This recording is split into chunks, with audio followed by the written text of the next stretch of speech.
আজকে আপনাদের সাথে শেয়ার করছি দুধ ও পোলার চাল দিয়ে কিভাবে এই রাজকীয় পায়েসটি তৈরি করতে পারবেন। পায়েসটা বানাতে তেমন কিছু লাগে না, কিন্তু খেতেও খুব দারুণ হয়। আশা করি আজকের রেসিপি ভালো লাগবে। পায়েস তৈরির জন্য চুলায় একটি প্যান বসিয়ে দিয়ে দিচ্ছি 1 লিটার দুধ। এবার এই দুধটাকে 2 থেকে 3 মিনিট এভাবে করে জাল করে নিব।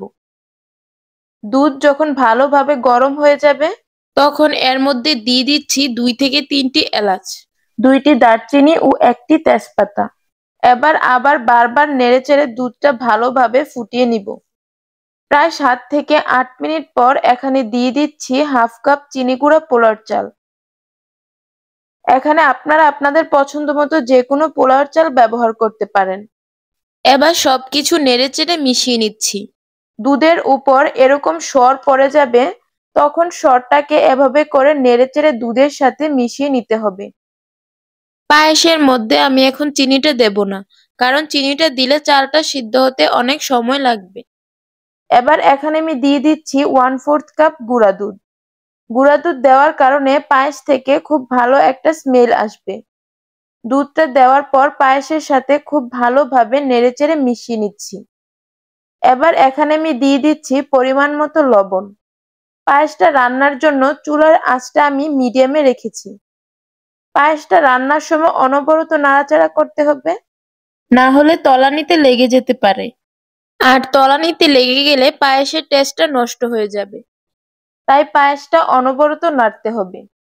পায়েসের চালগুলো 90% সিদ্ধ হয়ে গেছে। এবার এর মধ্যে দিয়ে দিচ্ছি হাফ কাপ চিনি। মিষ্টিটা আপনারা আপনাদের পছন্দ মতো দিতে পারেন। এবার পায়েসের সাথে নেড়েচেড়ে চিনিটা মিশিয়ে নিচ্ছি। চিনিটা মিশিয়ে নেওয়ার পর কিছুটা পানি ছেড়ে দিয়েছে।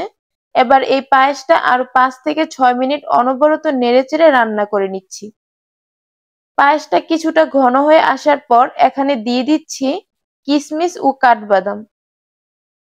এগুলো দেওয়ার পর পায়েসের টেস্টটা খুব ভালো আসবে। এবার সবকিছুকে পায়েসের সাথে মিশিয়ে আরো 4 থেকে 5 মিনিট রান্না করে নিচ্ছি। এই 4 থেকে 5 মিনিট পায়েসটা অনবরত নাড়তে হবে। পায়েসটা আমার রান্না হয়ে গেছে। এবার চুলা থেকে নামিয়ে নিব। চুলা থেকে নামিয়ে নেওয়ার পর অনেকটা ঘন হয়ে গেছে। এবার এই পায়েসের উপর কয়েকটা কিশমিশ ও বাদাম কুচি ছড়িয়ে গরম গরম পরিবেশনের পালা। আশা করি আজকের রেসিপি ভালো লেগেছে।